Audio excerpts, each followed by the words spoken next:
Les technologies qui sont embarquées dans nos appareils photo n'ont eu de cesse d'évoluer au fil du temps pour arriver à un niveau de performance aujourd'hui qui arrive à un stade où, appareil après appareil, on a des petites choses en plus, mais au final, on arrive à un tel niveau de qualité qu'il est presque plus nécessaire de faire évoluer son matériel, sauf peut-être au niveau des optiques.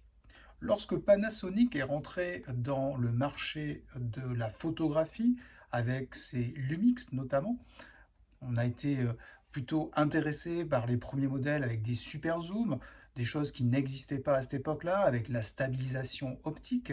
Et lorsque Panasonic a lancé ses modèles LX, donc des modèles qui sont rentrés sur le marché des appareils pour amateurs experts, des prosumers, on a eu un accueil de la presse qui était assez positif, mais restant quand même assez mitigé sur le choix de Panasonic d'intégrer un capteur 16 neuvième dans son appareil photo. Alors le LX1, lorsqu'il est sorti, il est sorti avec une résolution de 8 millions de pixels, et puis cette fameuse euh, capacité à recadrer de manière physique, grâce à cette petite molette, les clichés en live. Lorsqu'on est sur le terrain, on passe du 16 neuvième au 4 tiers comme ça, de manière très facile en cliquant sur la monnaie.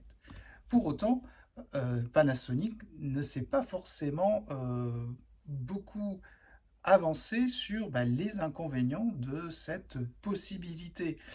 Cette molette, elle passe effectivement dans différents formats d'images, mais ça a pour conséquence d'effectuer un crop directement sur le capteur. Donc le fameux capteur million de pixels du LX1, il revient très vite à 7, voire beaucoup moins, lorsqu'on passe en 4 tiers. Et ça, la presse l'a tout de suite relevé, et le LX1 n'a pas forcément eu autant de succès qu'on aurait aimé du côté de Panasonic. Déjà, tout simplement, parce que cette résolution qui était offerte dans les formats plus classiques du photographe, c'est-à-dire le 3 sur 2 ou le 4 sur 3, on avait une résolution qui était largement inférieure à ce qui était annoncé sur la fiche technique de l'appareil photo. En lançant le LX2, donc le modèle que j'ai dans les mains, Panasonic a fait un upgrade de son capteur et puis d'un certain nombre de détails de l'appareil photo en passant à 10 millions de pixels, permettant là aussi de pallier à cette baisse de définition lorsqu'on passe d'un mode 16 neuvième jusqu'à un mode 4 tiers en matière de recadrage de la photographie. Cet inconvénient, au final, il n'est pas perdu puisqu'on a exactement le même phénomène que ce qui est effectué sur le LX1, à savoir un recadrage physique du capteur pour obtenir une image avec le ratio que l'on a souhaité, c'est-à-dire 3 sur 2, 16 neuvième, 4 tiers. Donc ça, c'était un inconvénient. Le LX2 a eu énormément de succès, hein. C'était un appareil avec ses 10 millions de pixels qui faisait jeu égal avec un certain nombre de concurrents. On avait plein de choses très intéressantes. Je ne vais pas vous refaire l'histoire avec des molettes un peu partout, un petit pad plutôt bien trouvé pour faire le choix dans les menus et puis dans les réglages. On a encore toutes ces molettes directes pour accéder à un certain nombre de paramètres. Et ça, c'est la grande force de Panasonic, des séries LX en tout cas, à une époque où on a beaucoup de marques qui essaient de se chercher pour trouver le meilleur compromis, arriver à séduire les amateurs experts. Donc le LX2 a énormément d'atouts avec lui, mais restait encore campé sur ce capteur 16 neuvième qui pour moi est le gros défaut de cet appareil. Alors non pas parce que c'est pas sympa de faire des photos en 16 neuvième, je trouve ça plutôt bien même d'avoir directement un capteur 16 neuvième, c'est adapté un peu à la technologie de Panasonic, des écrans de télé 16 neuvième, on a une interaction qui peut se faire très facilement entre l'appareil photo et puis le téléviseur, peut voir des photos vraiment en plein format directement à l'écran. Et ça, on retrouve derrière ce choix-là aussi le fabricant de téléviseurs, de caméscopes depuis des années qui filment en 16 neuvième. En revanche, Panasonic est un fabricant qui écoute les consommateurs, qui écoute les utilisateurs. Et dans la mouture suivante, le LX3, alors qui effectivement, quand on le regarde, est un petit peu différent. Il y a quand même pas mal de choses qui changent hein, sur celui-là, notamment en matière d'objectifs. Mais si on revient au sujet du jour qui concerne le capteur, on a vu un revirement de position de Panasonic sur le format du capteur. On a un format qui est un petit peu plus dans la norme, mais qui va permettre un recadrage 16 neuvième, 3 sur 2 et 4 tiers en optimisant au maximum l'utilisation du capteur. Et c'est cette technologie qu'on va retrouver ensuite dans tous les LX qui vont suivre euh, chez Panasonic jusqu'au LX100 version 2 qui est encore aujourd'hui commercialisé. Et donc on peut voir ici que le choix du technicien, le choix de l'ingénieur lorsqu'il s'agit de concevoir un appareil n'est pas toujours la réponse que souhaite le consommateur et l'utilisateur.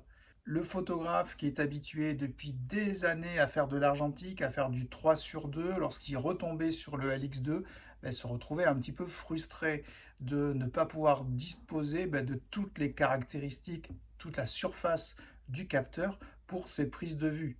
C'est vrai que depuis pas mal d'années, l'appareil photo numérique est plutôt campé sur un format 4 sur 3 et la force de ces LX était justement de rendre un petit peu plus accessible, un peu plus facile l'utilisation du format 3 sur 2 qui est le format habituellement utilisé par les photographes en argentique. Et donc le LX3 avec ce nouveau capteur, et je vous mets juste à côté la comparaison de ces capteurs pour vous montrer comment le crop s'effectue entre ces deux appareils.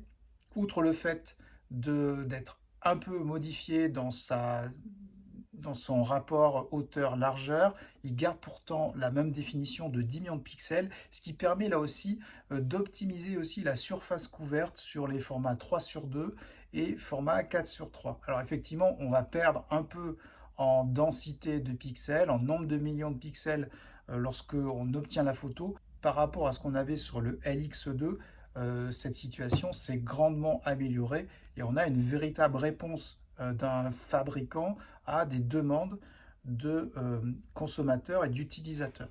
Et c'est ça, je pense, la grande force de Panasonic dans ses débuts dans la photographie, c'est d'avoir une écoute plutôt importante du marché pour adapter ses produits et faire en sorte qu'on converge vers ce qui manque.